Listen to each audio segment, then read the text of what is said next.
Hello. Hello, everybody. Welcome to the Three Pings in a Pod podcast. Episode 74. God damn it, 74. 74. 74. That's what I have, and I'm usually accurate. 74. Yeah, 74. I definitely updated that before we came into this. Yeah, it's a good thing you updated that before we went live. Wouldn't want to sit here and put your foot in your mouth, you know? Absolutely, yeah, absolutely. You wouldn't want everyone to be confused. Yeah. Well, it's been quite a week. Lots of news, lots of stories, lots of changes in the world that we need to go over immediately now. Yes. Yeah, I don't even know what story to start with. There's been so much news happening. It's much crazy stuff. Yeah. It's been a pretty crazy week. I know a lot of people have been struggling with, like, you know, the loss of power in Texas and everything, but the snow's melting here. I hope it's getting better, but I think if we all just put our best foot forward, we'll be okay. Our best foot forward? What are you, a grandmother from the 80s? Yes. I thought you guys knew that. That would explain a lot. That makes a lot of That sense. makes a lot of sense. Huh. For everyone at home, my foot's broken. That's it. Wait, what?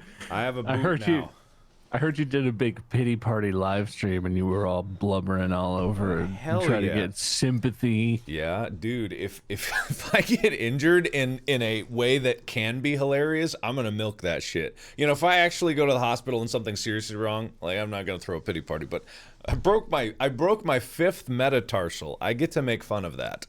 Is that your pinky toe metatarsal? It's the midfoot bone, but on the pinky. So it's the pinky foot connector. So it's not the actual pinky toe, but it's the bone that's like- next to the pinky toe. It's like the meaty part of the foot. Yeah, if you look at your hand, the bones that are inside your palm, I think that's the equivalent bone. Yeah. It would be 'Cause like I think I've the broken a edge. pinky toe before, which there's nothing they can really do for that. Did you but try and break a bunch of bricks with your foot? Did you karate chop some bricks and break your little pinky metatarsal? You know, surprisingly, even though we did make a video called Brick Soccer where we were kicking a brick. That did one was not. so concerning. I know, that didn't do the deal, but me stepping off a curb sure shattered that God. bitch. Oh, Yeah. okay. So you can talk about your foot to your heart's content, but I just have to say, every time I've read, because obviously when Mark breaks his foot, Bob and Wade need to fucking know right away. Right, of course. Bob and Wade need to be informed that their dear friend and fearless leader has shattered a bone. Yes. Every time I've seen it described, every time you say the words out loud, every time I even try and remotely contemplate, like, oh, how did you stepped into a sewer grate or what? Yeah. It makes my entire body want to stop existing. Yeah. Does anyone else have this with injuries? And it's specifically with me, it's a lot of broken bones. If, like, I have this one, every time I go downstairs, I look down the stairs and, like, I know how to go downstairs, do it every day, live in a house with stairs. Every time I go downstairs, I look at the stairs and I'm like, oh, what if I rolled my ankle? Oh, and then what if I might fall and I try and catch myself and I break my forearm on the banister? That, oh god, is it just me? Am I freaking weird about broken bones, or, like, does this absolutely destroy everyone's mental state every time? I have a similar thought on stairs, because once a month I do trip on the stairs. Like, once a month, the same step. I'm pretty sure that our stairs, our main staircase leading up to, like, our bedroom, I think one step is like an inch bigger than the others. It's bigger. It has to be, because once a month when I'm going up the stairs, I notoriously trip and fall on the same step. And then just as soon as, like, I get comfortable, I'm like, all right, you know what, whatever. I was just stupid back then. I'm a changed man. Yeah. I'll trip and fall again. Yeah. No, honestly, Bob, I think that's totally justified, because number one, I wouldn't recommend breaking a bone. It has never been fun. And a foot bone is such a shitty bone to break, because I can't walk right now. It literally, a tiny bone in my foot is broken. I cannot walk. I have to use crutches now. I for a month. I have to use crutches for a month. I can't walk for a month. And like, if I had just been thinking more about where the hell I was going, I wouldn't have broken my bone. If I had looked down, because I was stepping off a curb, and you know, stepping off a curb, it's not a difficult thing, and I just got very unlucky with how my foot rolled. That's it. That's it. Just That's great. I'm gonna step away and get my food. yeah, you do that. It's totally fine.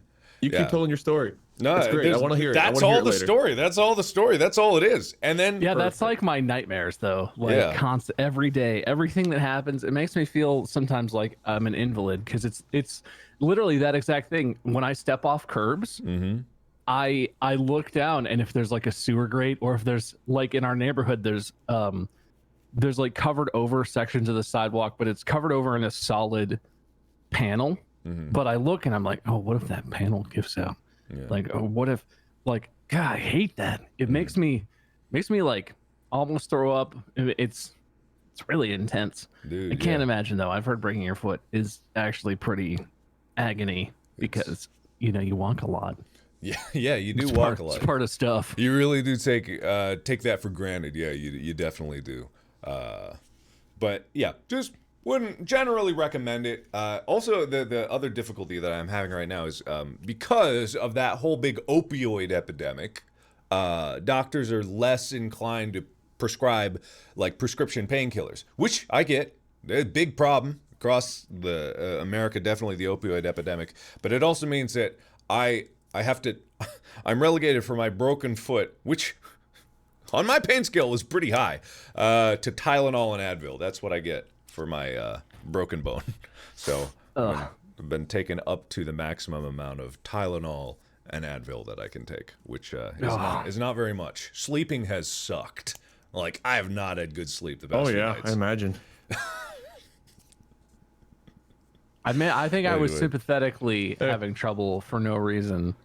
I haven't slept very well the last couple days either. Thank no you, idea man. why. Well, ever since we started doing It's the for you, same buddy. ball in the bowl technique, I think we've been connected with our sleep patterns. They've been very connected. I think everyone at home who does the ball and bowl technique to sleep, It's like I a think- shared dream. Yeah, it's a shared experience. I'm actually absorbing a lot of power from your dreams, but you know, Mark's actually a weird supernatural being that gains power and influence every time someone new does the ball and the bowl sleep technique. yeah. Mm. Are you like those crazy wizards from the Doctor Sleep or whatever the hell the sequel to The Shining was that was so bad I almost walked out? I have no idea what you're talking about, but Did you not watch Yes. that? The Doctor Sleep? It was like the sequel to The Shining, and but it was literally like an Irish witch lady no. flying through this. Look, love don't it. watch it. It's not worth it. God damn. Did anyone like that movie? Please. I don't Wait, know what movie you're talking tell me you hated it. Let's laugh about it. He's stuffing his face right now with All some right, cool, Chick-fil-A man. or That's something. great. Yeah, good. Yeah. But anyway, that is all that I'm going to talk about my foot. Like, it sucks. I'm probably not going to be on the stream very long because I feel queasy from all the sheer amounts of Tylenol and Advil I've been taking. My kidneys are probably shutting down, and my liver is about to explode. But I'm fine. You got extras in all those organs, though, I think, right? Yeah, Yeah, two livers, two hearts. exactly. Basically, get a do-over. Yeah. You get one do-over. That's how cats have so many lives. They just got so many livers. Bunch of organs. Yeah, all redundancies. Some middle school teacher at some point is like, you know what? Every year we dissect frogs. This year, let's mix it up. There's lots of stray cats. Let's get some cats in here. Let's get these kids some life experiences. Kids start cutting open cats, pulling out 7 hearts, Yeah. 8 livers, 16 kidneys. Nothing ever goes wrong with kidneys. How am I supposed to know that? What do you No, continue, beep your please. thing when you take a drink? Give me a honk. Yeah. Okay. That's why cats are so squishy, because their legs and limbs are just filled with extra kidneys. All organs. It's just all organs. There's no skeleton in there. It's good shit. Yeah. In other Things you news, didn't know about cats. yeah, no. In other news, Texas did go through a whole terrible winter storm that was pretty unprecedented. Unprecedented as far as I know, right? Has Texas ever had a winter storm this bad? Probably at some point. From maybe. what I was seeing, all anecdotal, people were saying, like middle-aged people were saying, never in their lifetimes Okay, at they've least seen anything like this. That they get snow in parts of Texas, but it's like a dust of snow, not a Yeah. blizzard of snow and a week of sub-freezing temperatures. yeah. What about the old people? You said the middle-aged people haven't, but of the old people? We got They don't go on social media, so I don't get their hot takes. So they do. Yeah. They're just on. They're on. Never mind. I was gonna make a joke, but You can say blanked on it. Facebook. It's okay, Wade. Well, yeah, but I blanked on it, so it's not funny now. So continue. You don't know that I stream on Facebook? Come on, man. No. What's your channel name, please? Well, it's definitely facebook.com/myskirm_game giveaway. Game giveaway. Yeah. I want to give you a free $5,000 for winning my competition giveaway. Wow. There's an issue with scammers. Yeah. Don't believe them, chat. Okay. Cool. I'm sure the Wait, old you're not people scamming were me though, like, right? I mean, I am, but I'm not trying to scam my viewers. I'm trying to scam the companies that give me money to do this Yeah. Okay. by selling my viewers information to them. Listen, old people didn't like the snow either. I can say definitively. All right then.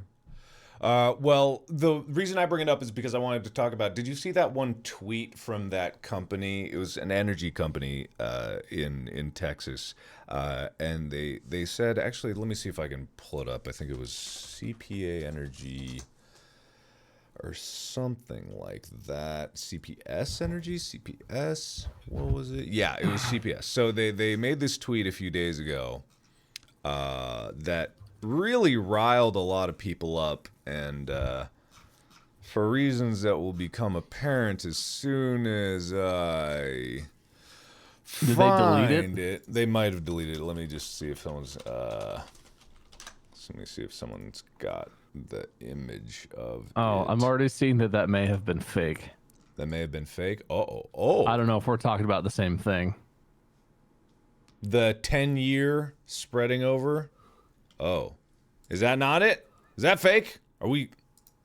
Oh, maybe not.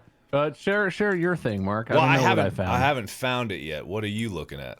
I have found from February 18th an article that says, fact check, viral statement claiming to come from Texas Power Company is fake. People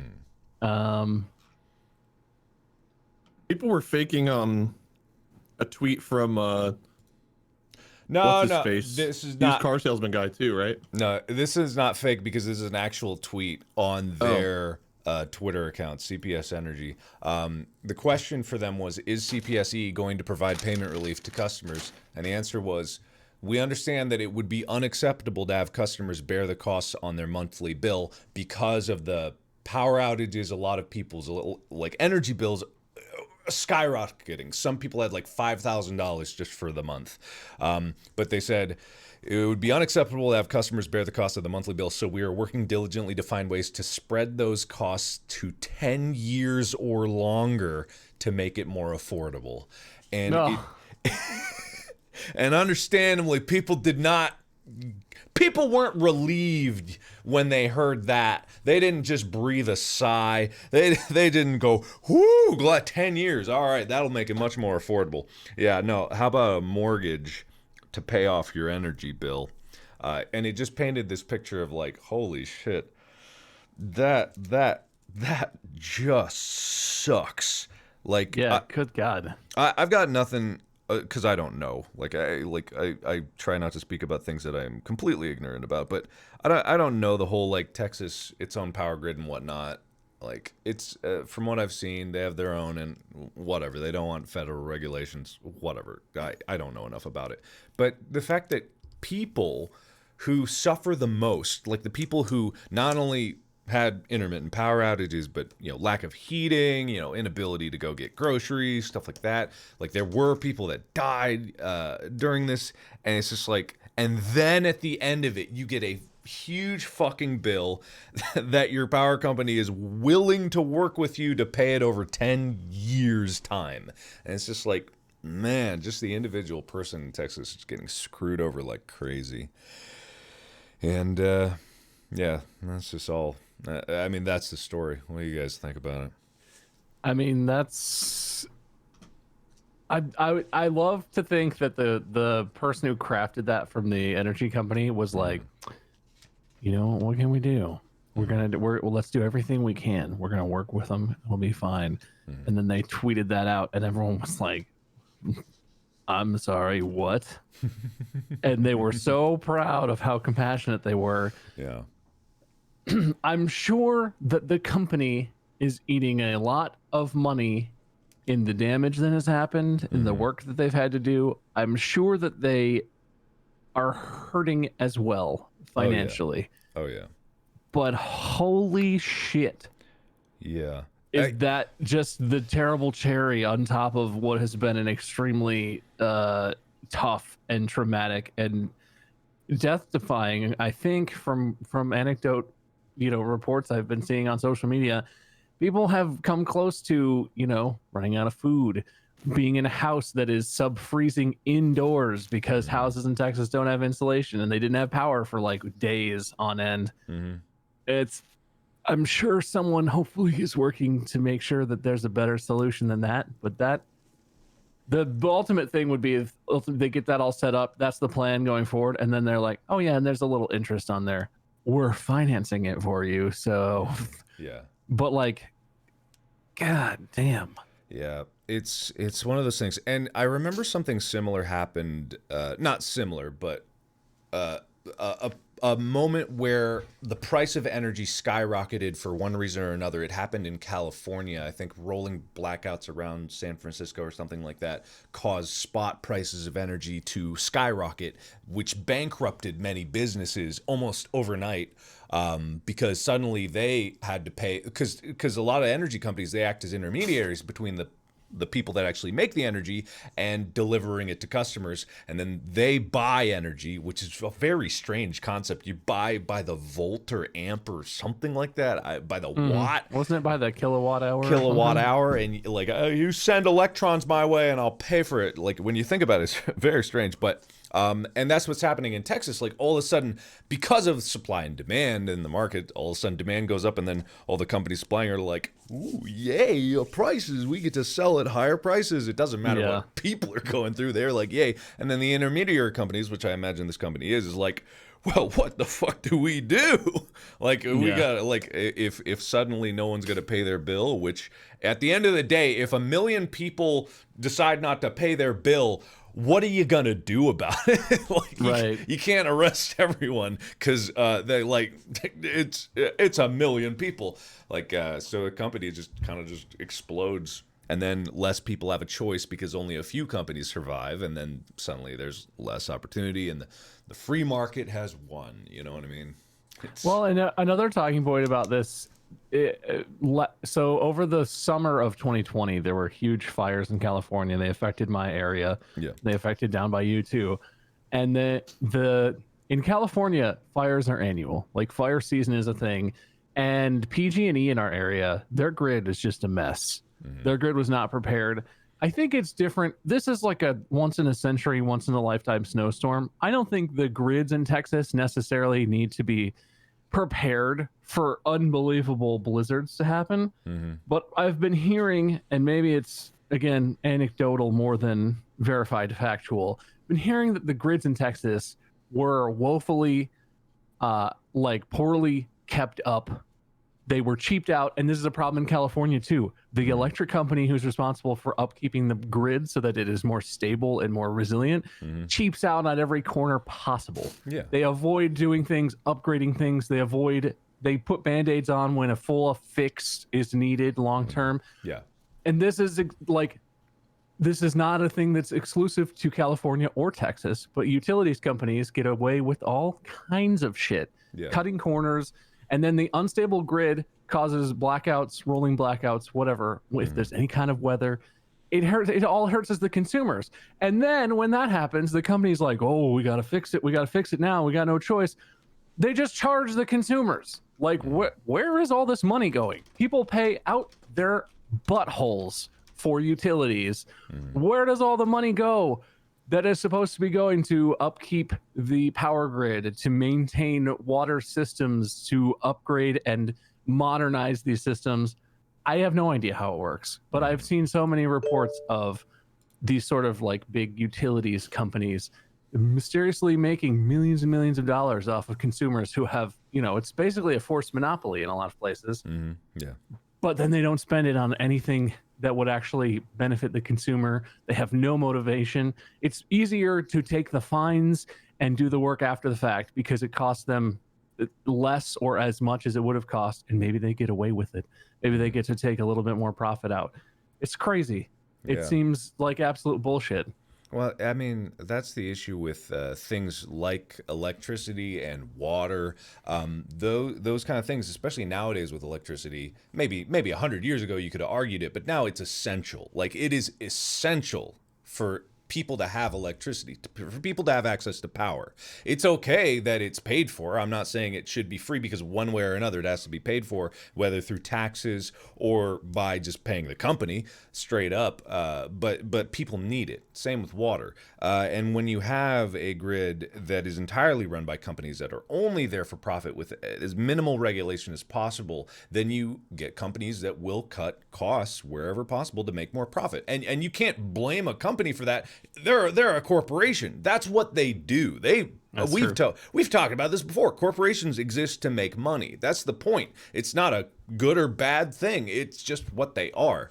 But unfortunately, when it comes down to providing things that are, like we said, essential for people, especially in a state where the majority of the heating systems might be electrical or not as robust, and if you don't winterize your grid because no one told you you had to, then you run into problems like this. Most regulations, are written in blood. And the reason I say that is most regulations exist because previously, when there wasn't that regulation, someone died, or many people died. And that's the cost. And when you get to the point where you run into a problem where people die, you want to make sure that doesn't happen again. And not only that, people don't forget that it happened. Like, it's why school buses stop at railroad crossings every time, so that no bus full of kids gets hit by a train.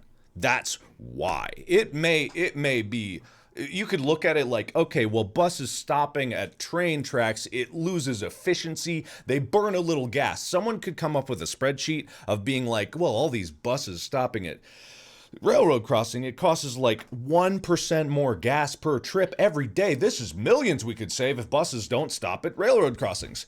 But then, in one freak accident on one random day, one train is going to be there when one bus goes across. There's going to be a signal failure. There's going to be some kind of error. The bus driver didn't hear it. And then a bus full of kids is going to get hit by a train.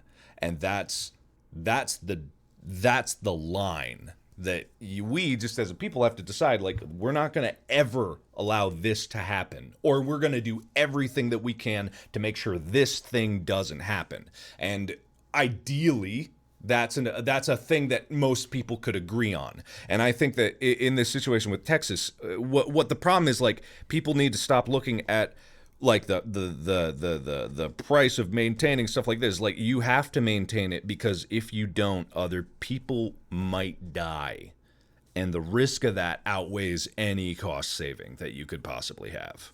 When did the thing with the buses having to stop at railroad crossings start? Because I feel like whenever I was really young, I remember us like going over railroad tracks relatively quick and like bumping up into the air. So it had to be after we were there, right? I have no idea. As long as I can remember in my lifetime, all the buses I was ever on stopped at railroad tracks. Mm-hmm. Yeah. I mean, you still bump up in the air even if you go over at 5 miles an hour in a bus. They're basically on leaf springs. They bounce like crazy. Yeah. It's awesome that at one point in life we prioritized children's lives whenever things went wrong. I mean, but that's the thing, though. Having this conversation, and this makes me feel like a jaded, cynical douchebag, but like having this sort of conversation, it cuts both ways, because like we've talked about, companies drive is to make money. So that includes companies don't care about their employees, the rules necessarily.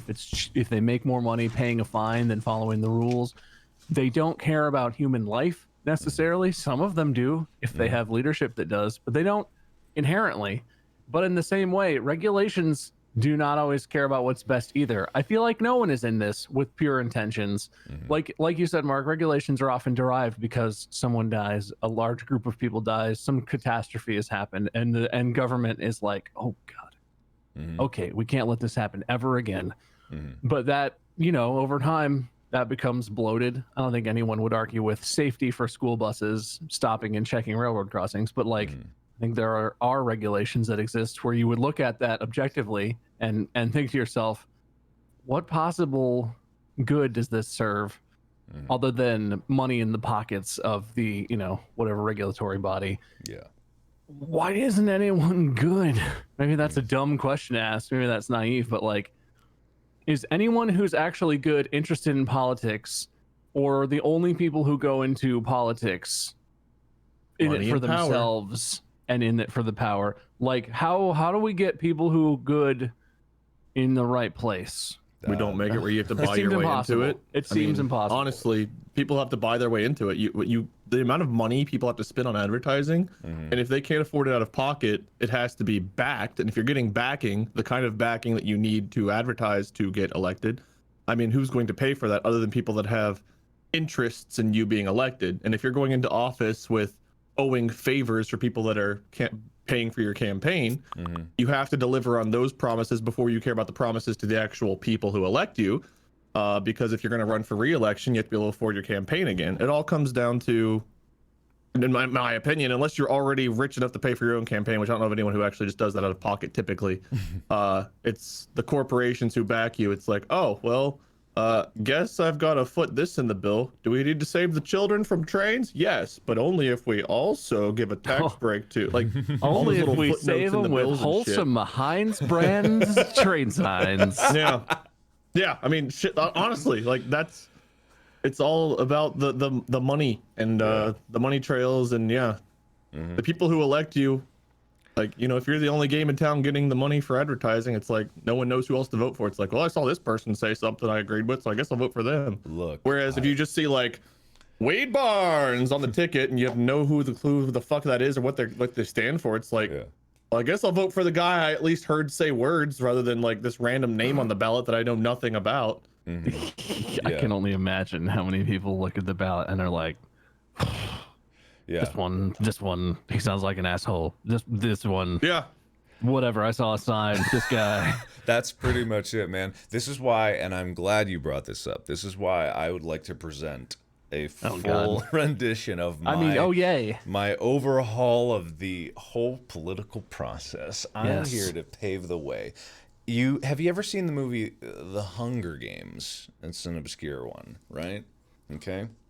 I guess I've heard of it. I don't know. It's like an indie movie or something? It's like an indie film. Not it's small, but it's pretty good. I would recommend it. So each state is they have these districts, right? So there's 2 selections, right, from each state. The senators will be those selections, right? Oh, okay. And then they get in a big dome thing and they all fight to the death, and the winner gets to make a law, and then they will die. Sound good? You gotta really want that law to exist. You gotta really want it, right? You gotta really want it. This is the jaded part of me, because already in that system, I'm like, okay, so the corporations create low-income baby farms where they basically buy people's children to raise them for these Hunger Games, and then they just they pay the families outright, or maybe they pay the children and the parents sacrifice themselves. They train them, they arm them, they back them, and then that's how you get laws passed. Is you basically buy human sacrifice. It's in a different way than they currently buy human sacrifice in the American system. It's a perfect system. It can't be. No one can find a flaw in this entire system. There's no Hunger Games. We could just keep things as is. Honestly, just screw the people over more. But maybe one day a year, we just everyone who makes a certain income just goes. We lock ourselves, or they lock themselves away, depending on where the line is drawn. The rest of us are just allowed to go break whatever laws we want, go steal, go kill, just, you know, get all of our aggression out. Yeah. And then the next day we'll go back to behaving ourselves and giving, you know, everything we do back to the rich, and we just won't really get anything out of it.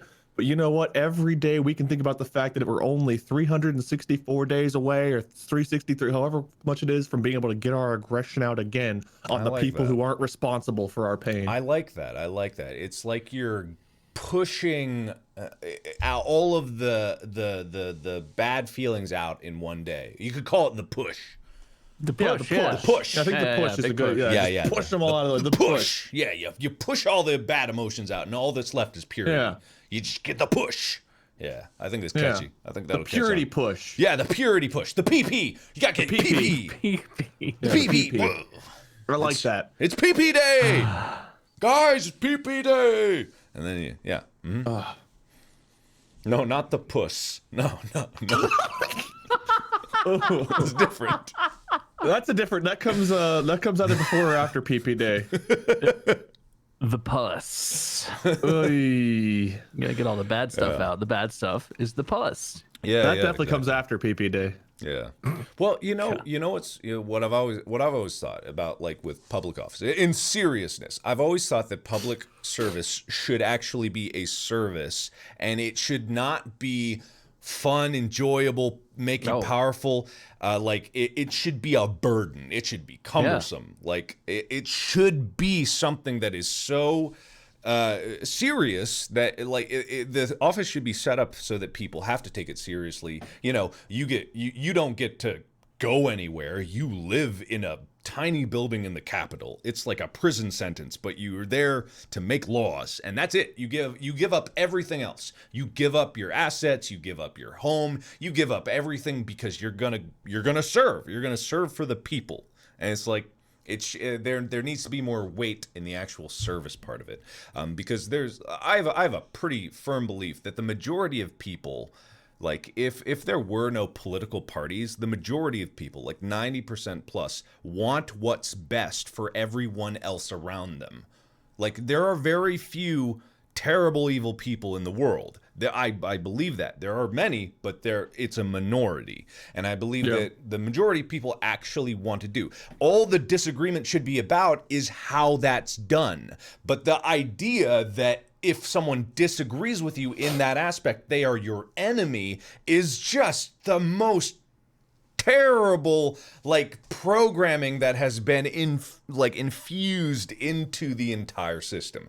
It's awful. It's terrible that people think that just because you disagree with someone, they are inherently your enemy. Now there are people that are just terrible people. I'm not ignoring that fact. But the majority of people actually want to work to better society. It's just how that's done that is the disagreement, or at least they just don't run for public office. Yeah, exactly. Well, it's impossible. I think even if there is a big portion of our population that would be interested in serving, it's anything beyond like local government, which is still a whole parlor show of trading favors and owing things to people, and basically being, not representing any constituency, just representing whoever got you the office. But state and federal positions it's impossible. You couldn't, a humble and sincere person couldn't serve in the federal government, couldn't serve in Congress, no matter how badly they wanted to. And I, maybe this is again too pessimistic, but I don't think even if someone got picked or whenever they grassroots started a movement, wanted to serve their district, and got some support and actually grew a campaign, that would ultimately lead to them still being in the pocket of companies, super PACs, the party, all these people that steal the interest away from the actual humans, who are supposed to be the ones who get people elected, and thus supposed to be the ones whose interest is being represented. But both of those are completely destroyed by the way the system is right now. It's just crazy. Yeah, exactly. I genuinely agree with your idea, Mark, that it should be. Other countries have like mandatory military service. I don't necessarily like that, because I think that is kind of a burden, especially if it's mandatory service and you have to serve in like a combat area, combat zone or whatever. Yeah, yeah. That's a lot to ask.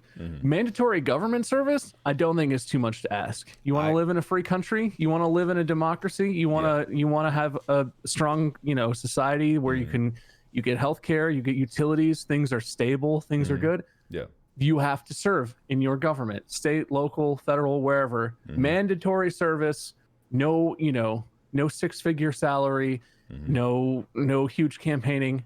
I think that'd potentially be a great system. I have no idea how it would work practically, I think that we already do it with jury duty. There is a civil service in jury duty where people are randomly selected because we want to have people be represented by a jury of their peers. You know what I mean? To be judged by people that are people.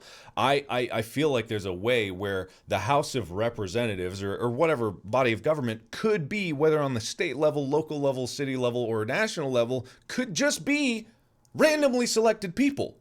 And when you go, you serve. There's no election process. You are picked and you serve. You do 2 years and then you're done. And it's like you go in, you go out. There's really no special interest. Yeah, you might get a fucking idiot in there, in the House of Representatives, but God, I'm so glad our current system doesn't allow fucking idiots into politics, So yeah, it's not like that's a big sacrifice, because currently you don't get any pieces of shit in office. Yeah, definitely not. So I don't know, maybe that's a bad idea. Yeah, I'm crazy. How about I'll just stop, you know what I mean? Whatever. Vote for me. I want super packs. I had a 6-pack once, but I was like 8th grade. But I mean, I go for a super pack. Super pack, is that like? Is it like 8 like 13 packs? Instead of 12? Oh, yeah. It actually runs down both your like legs. A baker's pack. It just keeps going down. You just get these weird bumps all up and down. So. That happens anyway. There's a cream that my doctor prescribed. Yeah. Well, I'm glad that at least the weather's starting to get better. I mean, I know people had it real bad all over, but I gotta say, our dogs pooped on the sidewalk and I had to pick it up. It's real tough here too. Yeah. Got any broken bones to complain about? No, but to keep up with the Joneses, I guess I'll have to go run into a wall or something later. Mm-hmm. I can't let Mark be the only one getting that sweet hospital money. Getting the hospital money? Yeah, get that sweet hospital money from those hospital videos.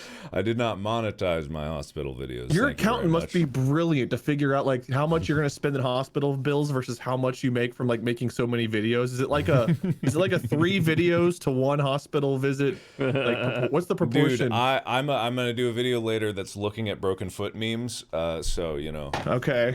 So that's at least. Is that 2 or is it 3? I don't know. It's 2 to 3. I feel like it depends on how long. Social media post. I know that Twitter post had to be worth a pretty penny too. So I had to re-download Twitter just to tweet. Just to make that sweet Twitter money. Yeah, the Twitter money that's rolling in. Are you cashing in? So I just did a Raid Shadow Legends sponsorship on Thursday, but like they didn't offer me hospital money, so I gotta get onto this hospital money. Yeah, I mean. Wait, did you seriously not vlogs. have Twitter on your phone? No. I don't have Discord on my phone. Is that like an experiment, or is that how you live? Dude, I don't use Twitter. Like I find that Twitter. You don't browse Twitter? If I do, I go to the mobile website. Weird. Well, I mean, just like for me personally, I don't find a lot of value in me having Twitter unless it's just to get a quick message out like that. But I find that browsing Twitter just makes me upset, like angry, and like I don't need that. I don't need that at all. I feel like it's a very non-objective place to get information, and I feel like it's so loaded with what people want you to think. Twitter's the new Tumblr. It's just it's not fun anymore. It's not fun at all. Whenever conversations like this spark up, it makes me feel like I use social media wrong. What exactly, if you were gonna browse Twitter in the way that is like unhealthy for your mental health, what are you doing? What are you scrolling through the people you follow? Are you scrolling through like friends? Any conversation that happens under people I follow or topics I'm interested in messages. It's like, it's not usually the people I follow. Every now and then, some people I follow are way more opinionated than they should be, but usually it's the conversations that happen underneath. It's like a thread's like, oh, this could be an interesting thread, and then it immediately just becomes like a shitstorm of just nastiness. People like immediately like I don't know how you get on this like cancel train of like anytime anyone like so and so said that they didn't like biscuits with butter, oh, end their lives, and it's like, well, maybe just they've never tried it with butter. I don't know. Can we take a breath before? I don't know. It's just like the immediate, just like, I don't know. There's just a mob running around, and it's the mob that finds every tweet and manages to ruin any kind of interesting conversation that could follow it. Well, I mean, it's also I guess I don't see that. I don't understand. Sorry, go ahead, Mark. I asked a question that I prevented you from answering. No, it's totally fine. I mean, I'm in the same boat. It's usually conversations, but I also imagine that it is largely based on who you follow or what you're looking at. So, but I know that I could reconfigure my follows, but I also know that Twitter's main usefulness is as a communication tool, and I have my Reddit customized to the subreddits that provide me with like articles and science and technology and informational things. So I could have Twitter be the informational platform, but I don't, and maybe I should change that. I guess people are, this conversation comes up and people are like, oh, I got deleted my Facebook years ago. It's so toxic. And I don't go on Twitter anymore. And like, I know that exists, but I feel like there's such an easy solution to that. I don't understand. And like you're saying, Wade, it does in the replies, like, yeah, it gets toxic. I don't go into the replies. I basically look at my friends' tweets and my friends' replies to my friends' tweets. I don't go into the replies of the normies and the chads on Twitter. I don't, like, that's a terrible place. People always talk about it like, oh, social media is just bad for you. Like, you can't go out there without seeing stuff that, like, you know, makes you feel terrible or makes you angry. Yeah, you can. You totally can. You know how many people I deleted from my Facebook life? You know how many people, including like long-standing friends of family and stuff, that I've muted or straight up unfriended because they post a bunch of shit that did piss me off or that I wanted to reply to that would have caused a whole bunch of, you know, drama or whatever would have been inappropriate. You unfollow those, you mute those, you block words on Twitter. It's possible to create a social media where it's about your friends' posts, pictures of animals. Like, that's my life. I don't get mad. I browse Twitter every day. I don't get mad at it, but it's carefully crafted that way. If my Twitter was more for personal use, I could probably do that easier, but sometimes it's industry people that I'm just like, occasionally they'll reach out or something, or they'll post something like interesting, like they'll be advertising a game or something I care to like maybe see.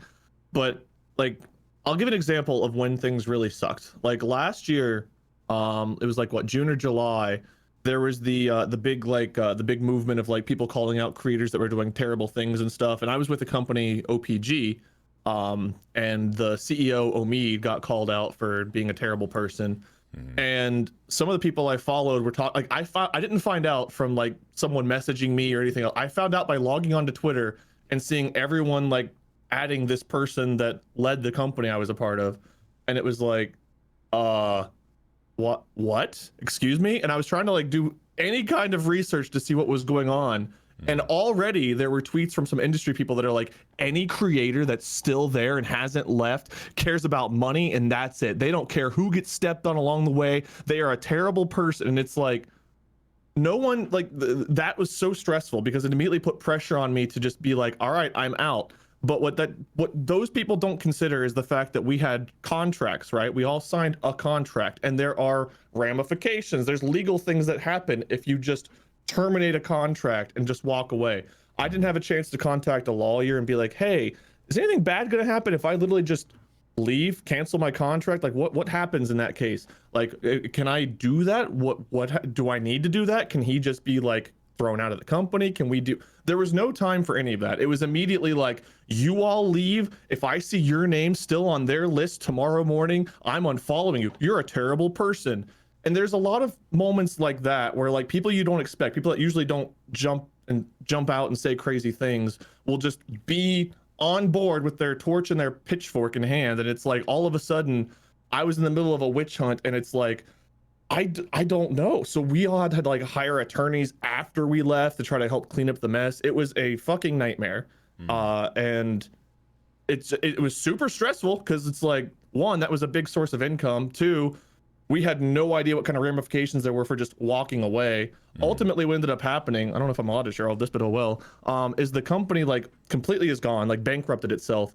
And there were several sponsorships I did that I didn't even get paid for because of the way we all just bolted and left and we didn't get to handle things like the legally correct way because social media and the shitstorm around like immediately make a knee-jerk reaction, do it, knee-jerk reaction, come on guys, we're going to the gym, knee-jerk reaction, like could have completely fucked me. But it's so stressful to log on because of that experience. But also just every now and then you'll log on, you're like, man, I'm just gonna see what's going on online, and like, you know, there's just someone being called out for doing something horrible. It's like horrible, stressful news. I don't know, and you never know where it's gonna come from. And sometimes it's just like, I don't really use social media all that much anymore. I'll make a post. I very rarely browse Twitter at all because I just don't want to see who's being canceled today, who did something horrible, who hates this person for that reason. Like if I see a game update or if I see someone like, hey, I got partnered on Twitch, like those kind of things are great. I love seeing like positive things, and I understand the world's not all happy and positive, but God, it gets depressing seeing these things, and it gets super stressful whenever like this big cancel mob's running around, because like I don't want to find out that somebody I work with has done something horrible and it's like, well, I guess I gotta cut Bob out of my life because he bought Apple brand apples instead of, and their CEO is a horrible person. I can't believe Bob bought Apple brand apples after their company did this. Like, we don't all fucking know everything. Honestly, so like I get why that's personally stressful, and that's part of why I try and make my socials not focus on that sort of stuff. But I don't know if this will make you feel better or worse. All that stuff is there anyway, right? Regardless of if you know about it.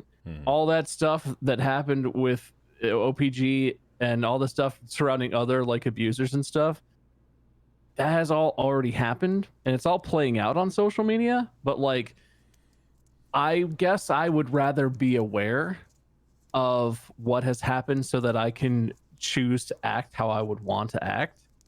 I would choose. But there's no choice when the mob's after you like that, though. There's no choice. So fuck those people. Unless you are the abuser, you are being called out. I understand that people want immediate action, and the idea of cancel culture moves really quickly. That is a mob that can't do anything. That is a mob that will yell until they find the next thing to yell about. And that is going to happen. I mean, was any of it specifically directed at you, or was it in general? It was kind of in general, but like it was from more than one person that I follow that I consider to be more industry related people. I mean, these are people who work for different gaming companies and organizations that probably shouldn't be acting that way.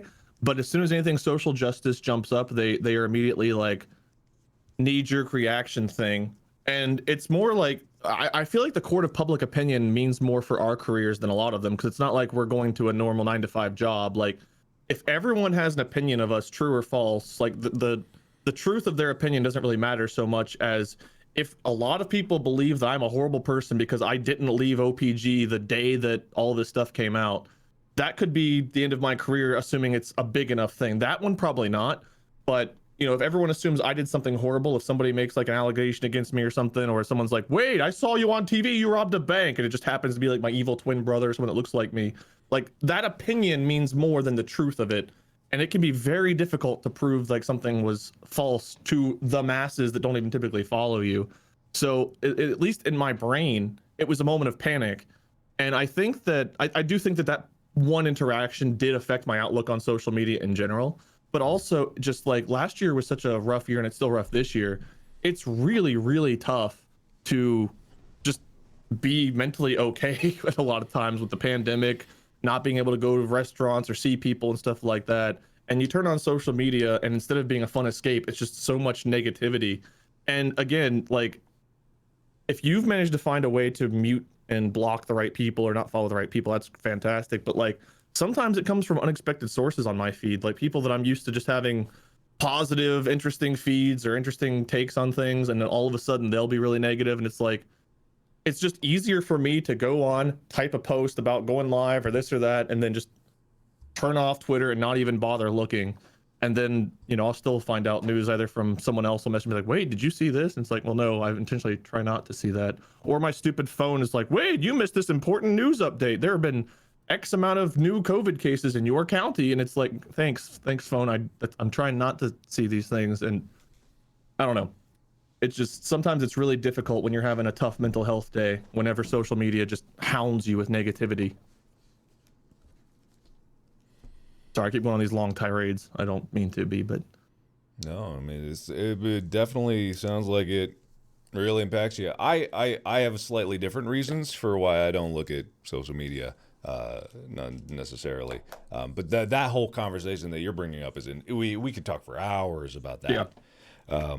But me specifically with social media is like I just don't do it because I generally just don't have a use for it, right? Because I don't feel the need to constantly update people on my life or what I'm doing, because I like to control that information. As far as like the drama of it goes, like it is what it is. It's not really going to stop it whether it's on Twitter or not, because it is addictive. It's addictive for people. People like to be justified and vindicated and feel like they're right. People love to feel like they're right. And the thing about a social media like Twitter is everyone can have an opinion, and everyone's opinion is right to them.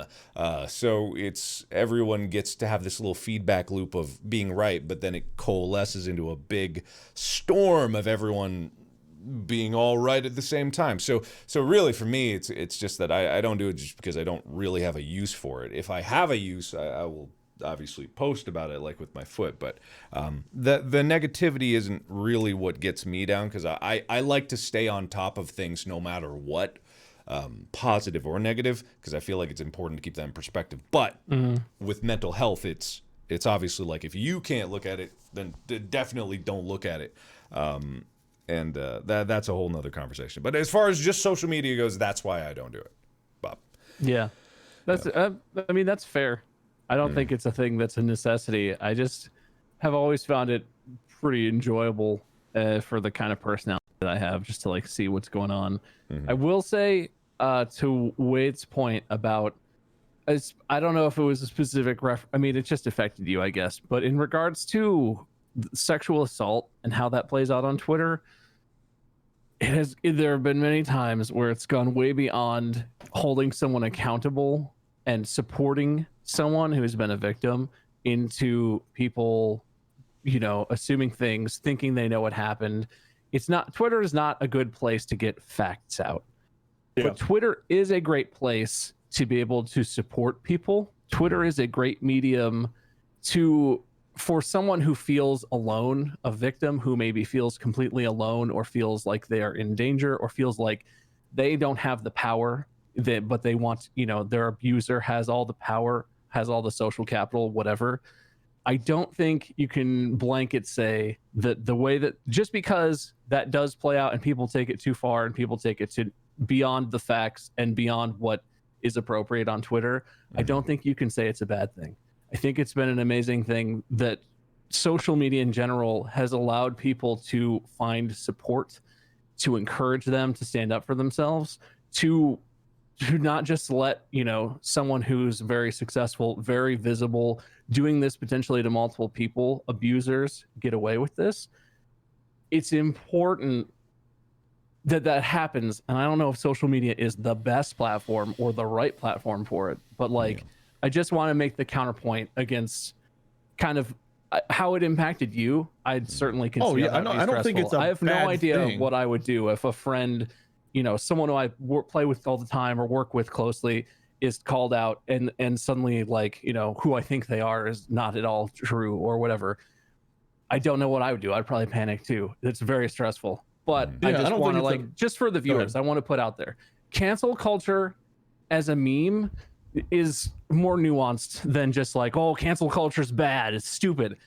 Holding people accountable in a public setting, trying to make sure that the facts get out, trying to support someone who has no social capital against someone who has a ton of social capital is extremely valuable and important, because otherwise, you know, a random non-famous person is never going to be able to call out a YouTuber with millions of followers, millions of people who are going to shout them down, It's just, this is something about the modern world and social media that is a benefit, but it's not good or bad exclusively. There are parts of it. It's complicated.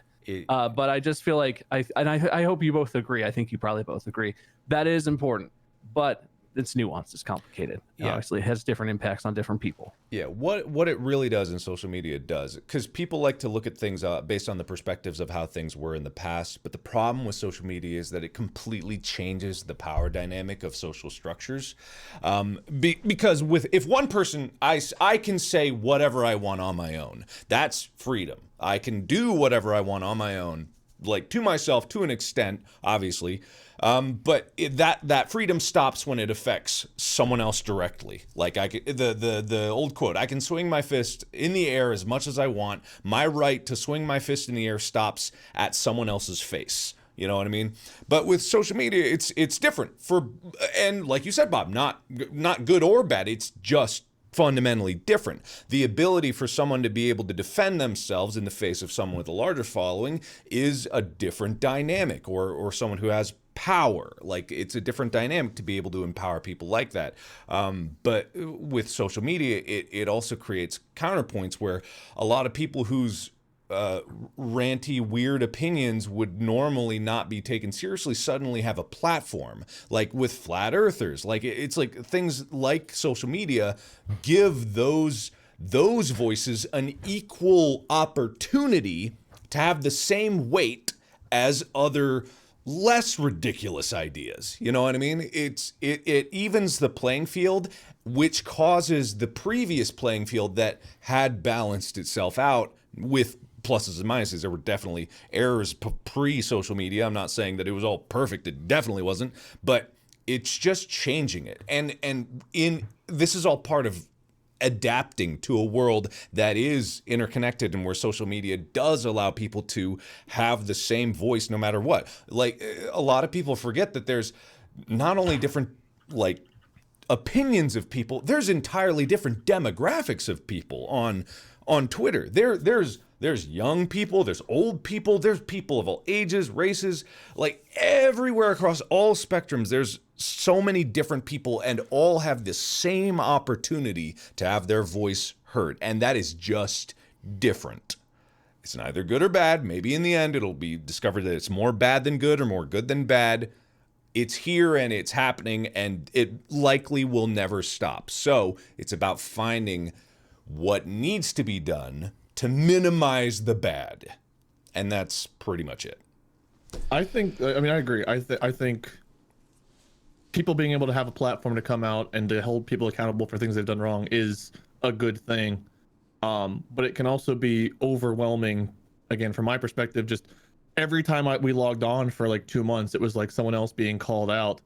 And I think 99% of those were all true allegations. There was one instance I know for a fact that was not, because there was actual like photo and video evidence that was timestamped that was shown to like where one allegation was proven false. It's those that scare me the most, the ones that are false. I've referenced this many times. I still recommend that you guys look at this, everyone watching too. There's a paper, a philosophical paper called On Bullshit, and it talks about truth, lies, and bullshitting as 3 different takes on truth. And one thing about social media that is scary is people that are just bullshitters or liars. They have a lot more power, and the social media mob tends to jump on anything, whether it's true, false, whatever. If something seems like, yeah, get them, it just seems like people jump right on it. And again, like 99% of the time, that's okay. But like the 1% of the time, that's very scary. Or in instances where there's a convoluted process, like again, from personal experience, the contract I had with OPG, it's like, if your name is still on their website tomorrow, then I know that you're a terrible person. And it's like, well, or I don't want to put me and my family in financial jeopardy for the rest of our lives because we jumped out of a contract the day that something went wrong, rather than taking the proper legal process to get out of it. But you know, I guess that we're not caring about that aspect, and just stuff like that. But overall, the positive outcomes of people being held accountable that were previously seen as untouchable, I do think outweighs my personal issue. It's just, I do think, like Mark and like you guys were saying, there's a good, there's a bad. I'm not sure which one weighs heavier. It's hard to say, but there's definitely scary aspects. And whether or not it's good that people are being called out, you know, I think it's overall good. It still can be very mentally draining whenever you are having, like I said, a rough mental health day. You go to log on because you have to do something for work, or you just want to get an update, or you just want to see how someone's doing, etc. And your entire feed is just so much negativity, and it's like there's no way to fully dodge that. Not that I know of, at least, other than just not engaging or not looking at all. Yeah. So I do not use social media like I used to. I used to be on Twitter all the time. I'd have like 8 Twitter tabs open. I'd be browsing through. Sometimes I still have a bunch of tabs open, but typically it's because I post an update and I literally read replies to either like Mark, your foot tweet, or, you know, my response, Bob replied to that. Like I'll look at those responses, or I'll look at like, you know, a video game thing and I'll look at the replies to that. But generally speaking, I try not to look at my personal feed. I try not to look at the Explore tab. It's like my notifications I look at, everything else I just try to ignore, just to keep myself from being bogged down, especially with streaming. I feel like with streaming, being live and trying to keep like energy and like, you know, happiness up for, it's not like I'm trying to fake it or anything, but if you go into a stream with negative attitude, it will very quickly show. It's very hard to go for 4, 5, 6 hours whenever you're just not feeling it and be like, yeah, woo, Valheim, when on the inside all you can think about is this horrible post you read, and you're just sour, you're irritable. It's very hard to overcome that stuff. So just trying to keep myself from being like while live means I cannot spend time on social media. I can't risk just being torn down before I start. That's valid. I've got nothing to add to that. I mean, that's perfectly valid. I don't think that you're wrong in thinking that, because it comes down to everyone's personal need, right? If you need something else, I think that's, with the advent of technology, there's many things that are going to change in terms of how people communicate. But at the end of the day, it's still people, right? That's always going to be the common denominator. It's humans. And humans don't change very quickly, or sometimes they don't change at all, but they can adapt, and adaptation does occur, and we will adapt to these changes in technology, you know. And there's many, many conversations and many, many, many discussions to be had about how people will be able to adapt, or what things we can do to facilitate these adaptations. But the important thing to remember is that it's not going to go away. Like somebody, I want to address this topic. Someone just said that it's a privilege to opt out of difficult topics. How do you feel about that statement? Because that's something I see a lot, where it's like, I just need to take a moment away from this. And some people are like, well, some people can never get away from that. But there's a lot of different topics. And just because some people are permanently attached to one doesn't mean everyone's permanently attached to all of them. But like that statement, I see it a lot. I feel it. And anytime I say something like, I need to get a break from this before I go live and stuff, people are like, well, it's a privilege that you even can. I don't know how I overall feel about that statement. I mean, this is the first time I'm thinking about it, but generally, I think that's true. Yeah. I think it's not it. Well, so this is the thing. Privilege is thrown around a lot. Like if someone's, you know, if someone says to me that I have white privilege, it doesn't mean that they think that I am necessarily racist. I feel like people hear this term a lot and they're like, oh, you think I have privilege? So what, you think that means I hate you? You think that means I'm a bad person? You think that means I'm whatever the topic of conversation is? The privilege exists whether you care about it or not, or acknowledge it. Privilege exists because of, you know, you are who you are. There are people in the world who cannot turn off their connection to, you know, they are the race that they are. Maybe they are a black person, so they can't just be like, ooh, I need to tune out of this Black Lives Matter stuff for a minute. It's heavy. Like, for some people, depending on what the topic is, that is inescapable. So it is. I think I'm not going to apply it to you necessarily, but I think I have a lot of privilege because a lot of the horrible stuff that people have been dealing with, especially in the last year, with coronavirus, with racial issues in this country, I can literally just not look at it. Like, it doesn't impact me directly, but that at the same time doesn't mean that it stops to exist. And it's hard because even if you want to commit your life to being an activist, you do get burned out. Like there's only so much energy you can expend on whatever your efforts towards a certain topic, your focus, your thoughts about it. You can get burned out and need to take some time to recover. And it's I feel conflicted about it because I am privileged and I totally do that. I totally tune in and out of different things, like what's been happening in Texas. I followed that a little bit, but there are people who, you know, are trapped with no electricity or were in freezing temperatures. They couldn't take a minute. That was their whole life. I think that is a privilege, but that doesn't mean that you have an accompanying obligation to always be invested in it. You no one has the bandwidth for that. No one has the bandwidth to care about everything all the time completely. That's too much for any person, no matter how devoted you are to a cause. That's a lot to ask, and then it's too much for any person to sustain. But it does mean, you know, you have to acknowledge, okay, it's a privilege that I can just sort of tune this out. Is this something that I should put effort into supporting? Is this something I should support with my actions, with my money, if I'm going to donate money? Is this something that I should care more about? Maybe it affects me in ways I don't know.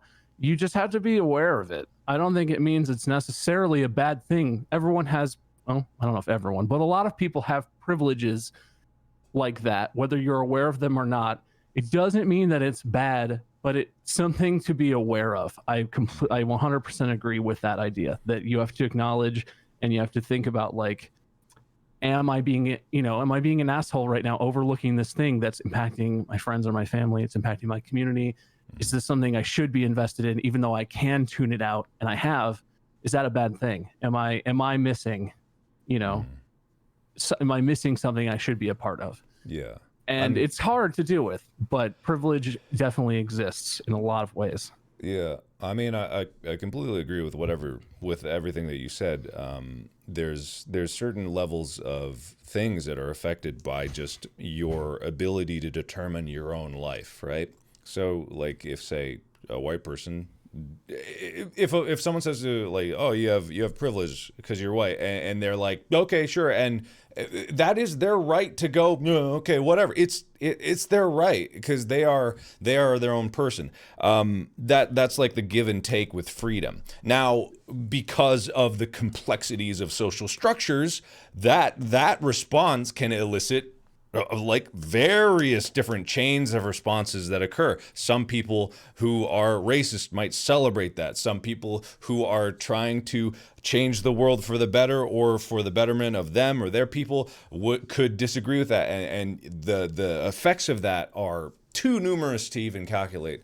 But all it comes down to is just like, everyone's moral compass is different. And the only thing that I can do as an individual is try to make a net positive out of my life in accordance with my own moral compass. And the thing about me even saying I want to make a net positive out of my life, someone else will think that everything I do to make a net positive is a net negative to them.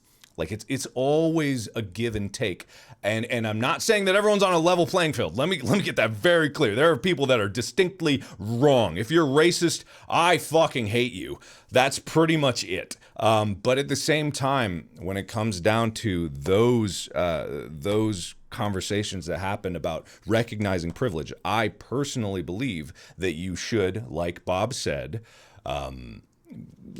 evaluate the privileges that you have. It's hard to dedicate brain power to that. It is. It's hard to think about these parts of your life because you've never had to be confronted by it. You've never had to, if you have privilege, you probably don't realize it because you've never had to question it. It's a given. It's a privilege. It's just the way it is. So it's hard to change your perspectives. We as people have a difficult time to see things from a full 360-degree orbit, but it doesn't mean that it's not worth doing and just making people aware of it, even if at the time you make someone aware of it and they go like, oh, okay, whatever. Like, it puts it in their head, the possibility. And I think that at the end of the day, just more awareness, more self-awareness, more awareness of self and more awareness of one's own place in society is important. Self-reflection is essential for people to grow. And I think that, you know, I don't have a conclusion to this. I'm just agreeing with Bob with more No, you're rants. fine. Yeah. I want to tack this part on. I agree about the privilege thing 100%. But people are also typically very big advocates, especially lately, of mental health, taking care of mental health. And I have a lot of friends and people close to me that deal with high amounts of anxiety, and just I'm very fortunate I don't deal with that. I've had a couple of like anxiety moments where, you know, like when the house was flooding with the Drowned Man series, I feel like that was stress and anxiety. I don't know the difference between the two, honestly. Stress and anxiety, I don't know which is which, but it felt like I was dealing with every day. It was just, I was super stressed out. I felt like the world was collapsing. Finances were a disaster. Just the house was, it was like everything was falling apart. It was awful. But typically from day to day, I don't just have like anxiety creep in and ruin my day. Molly deals with anxiety, and she'll be fine. And then all of a sudden anxiety will just hit her. And it's like, it looks like she got hit by a train, the way like all of a sudden her demeanor will just change when anxiety like kicks in. And there are moments where people with anxiety, including Molly, et cetera, just need, like, they're just like, I just need a getaway. I just need to mentally get away for a while. I feel like I'm panicking. I just need a moment. And it's people that deal with that kind of stuff. It's pretty common. It seems like a lot of people online deal with anxiety, and people are talking about it all the time. And whenever people are dealing with stuff like that and needing to step away, it just feels really shitty whenever someone's like, oh, it's good you can step away, check your privilege. And it's like, well, their mental health, I mean, their mental well-being literally depends on them just getting, I don't fully understand it. I've never dealt with anxiety like that, but like being told that sentence compacts it and makes it so much worse. I have seen her and other people crumble when they're like being told, like they're being guilted for having anxiety and just like needing to take mental care of themselves for a moment so they don't like have a breakdown. And it just feels super, super shitty. Like, I get the sentiment of it, I do, but it's also this general sweeping generalization of like, everyone just check your privilege, when in fact, not everyone is on the same mental health playing field either. And being told like, you know, you can step away, you're lucky you can. And it's like, well, everyone can from different issues. Sure, there's some issues I'll never understand. As a cis white male, there are issues I will never understand fully because I will never experience them.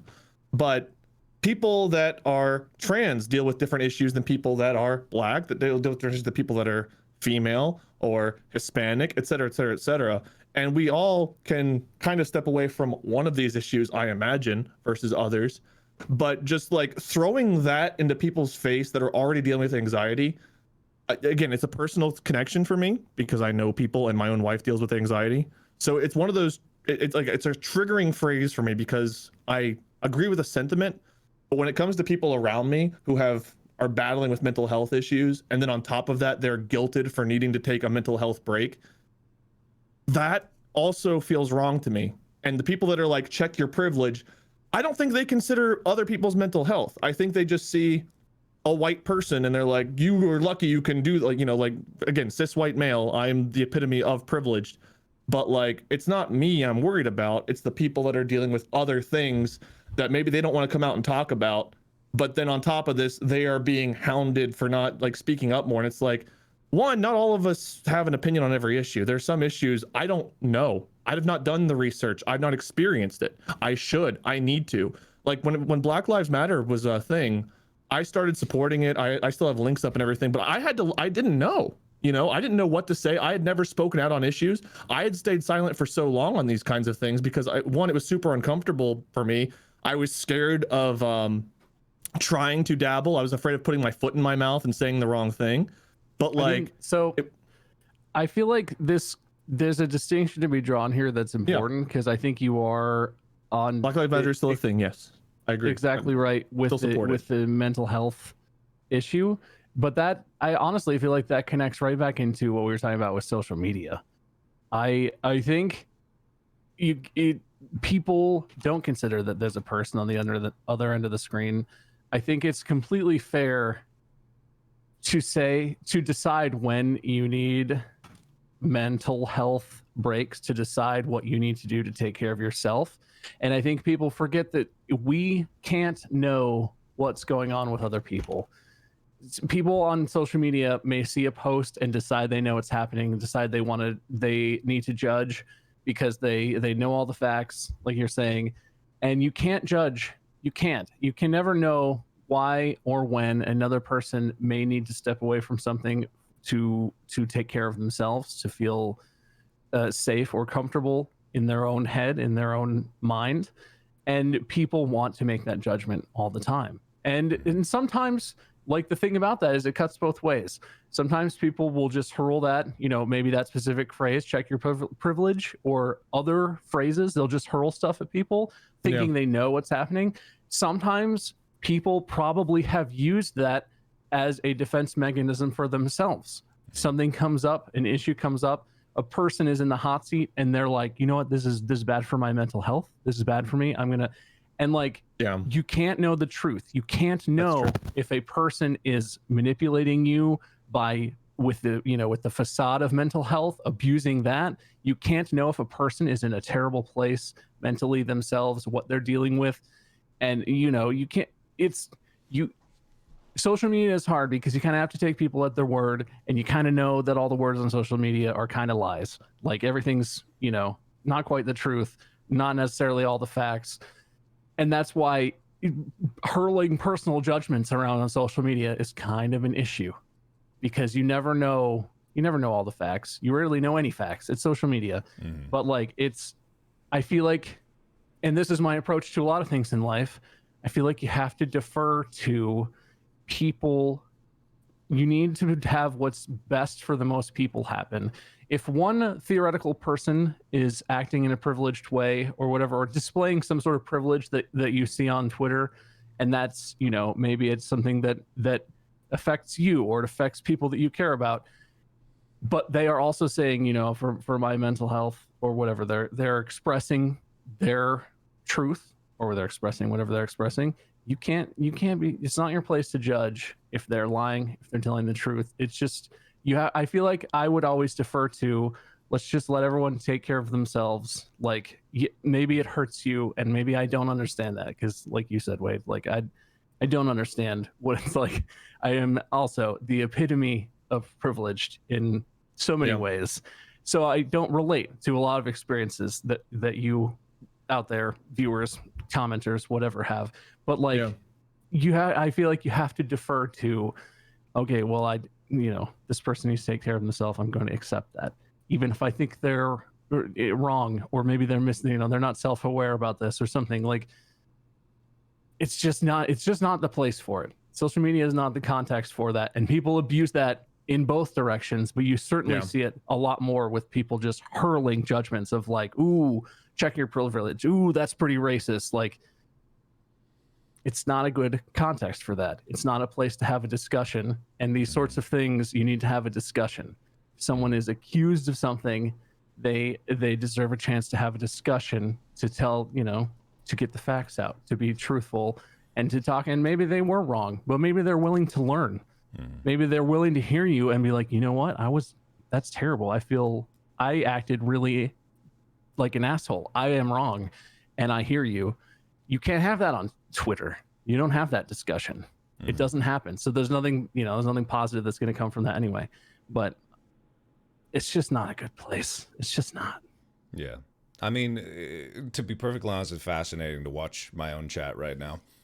Because I've been reading a lot of mine too. It's exactly the same thing that happens on Twitter in microcosm. It's exactly like what you were saying. Is chat, social media is not a place to have a discussion, especially among the people that are in it. It's a shout box. It is the same as on my Discord. I have a room called the shouting room. The screaming room, sorry, it's called the screaming room, and it's a room where you can, not right now because I had to close it because it was crashing Discord. It's a room where you can go and you can just scream, and you can scream and scream and scream as much as you want. People do love the screaming room. The difference is with social media is all the screams are comprehensible. Like, everything is comprehensible, and the screams are loud enough to be heard around the world, and every single one of them is comprehensible, and that's it. The cost to scream into social media is nothing. It's negligible. It's like a few bytes of data. It's nothing. So the barrier to entry is so small. And because everyone is just screaming and no discussion is happening, there's no way to get anywhere with those conversations on social media. It's not for conversations. It's not for a discussion. People may have a discussion in a Twitter thread and they may reach a conclusion. That is just such an exception to the general purpose of social media. That does not happen. No one is going to convince someone on social media of pretty much anything, because it is not really a place for objective truth either. It's a place for opinions and thoughts. The places that you get the final conclusions of it are from bodies of authorities or like people that you trust or something like that. But then the danger is, are you in a vacuum or an echo chamber? And then you realize, like, it's just a bunch of echo chambers that were ordinarily closed off that has been opened. And not only are they echoing inside, they're echoing everywhere. So every opinion at once.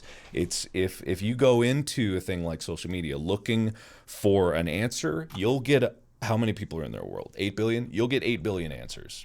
And almost every one of them will be different.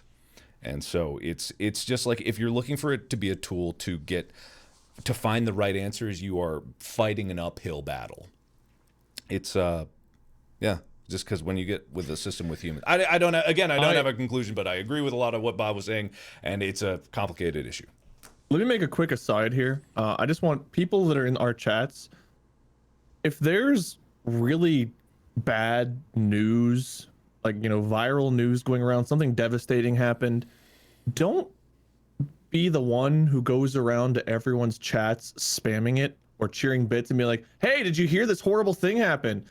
Like, breaking news to people that are live is another thing that can be devastating to mental health. And I know people that have blocked and have their mods block and delete that news immediately. I can handle it. I don't mind it. But as a general rule, there's a lot of people coming into my chat and trying to share breaking news. But whenever someone is live, sometimes that information can be hard to process. So please stop doing that. If we have the capability of going and looking at things, and we will find out probably in our own time if we go to social media, we go elsewhere. But don't be the person that comes and just throws something that can be potentially very mentally devastating to read in someone's face while they're live. It's not cool. I get you're trying to like break the news and share that information because it might be interesting or it might be whatever, but we handle things differently. And as a general rule of thumb, just as a piece of advice, please don't do that. You know what's interesting, Wade, even with that aside, just analyzing from a macro level, you telling people that is setting up a situation where someone else will get ostracized for doing it, but they didn't hear your proclamation to do it. You know what? I'm not saying it's a bad thing. There's nothing you could do about that. Obviously, if you want something done, say it. And but I'm fascinated because of the cascading effect, and this is what social media does. Yeah. Wade just told all of everyone listening not to do something. So all of you now know that Wade doesn't want that done. If someone wants to share news but wasn't here today, goes to Wade's channel, then other people might be like, you fucking idiot, don't do that. And then suddenly that person is subjected to something. Again, not saying you shouldn't say what you want done in your own stream, Wade. I am just marveling at the complexities that just keep echoing off of the fact that social media is weird.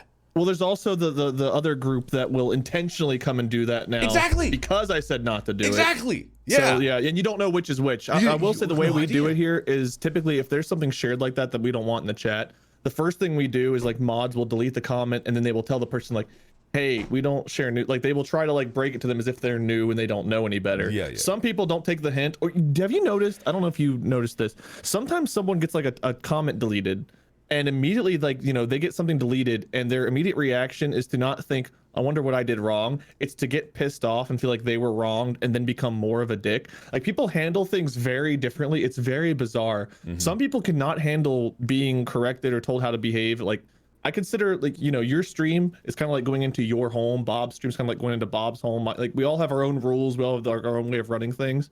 And it's like people come in and they do something that we don't want done, and then they're like, fuck you, this other streamer doesn't hold people accountable for being a dick. And it's like, I'm not, where are you right now? Are you at their house or are you at my house? Like, I don't know. It's just so bizarre that people do that. And I'm not trying to call anybody specifically for doing this. There are multiple people in my chat that have done the like breaking news thing, But just like as a general aside, I just wanted people to know that I don't think that's okay. And again, people that deal with high anxiety, sometimes just having that stuff thrown in their face can make them have to end their stream, or it can affect them adversely, and they'll try to like, cover it up. Then later on, they'll like, you know, have to decompress because it's tough. Sometimes it's tough to know how to react to something when you're not expecting it. So that's what I'm not trying to shame anybody, just general advice, because it keeps happening where people are coming in and like trying to do breaking news, and it's like great, but think before you speak, maybe. And again, the assholes, it'll be easy to tell the assholes because the assholes will just keep doing it, and it's like bye bye.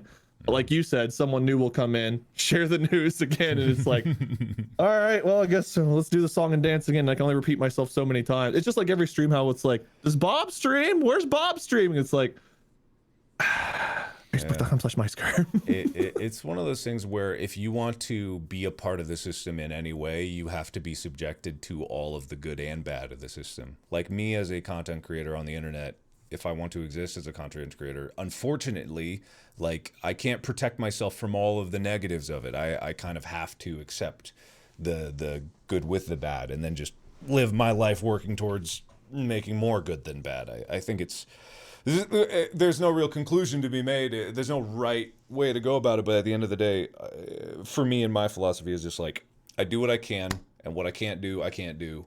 And if I've forgotten something, to err is human, and that is that. There's only so much that you can expect out of yourself. Anyway.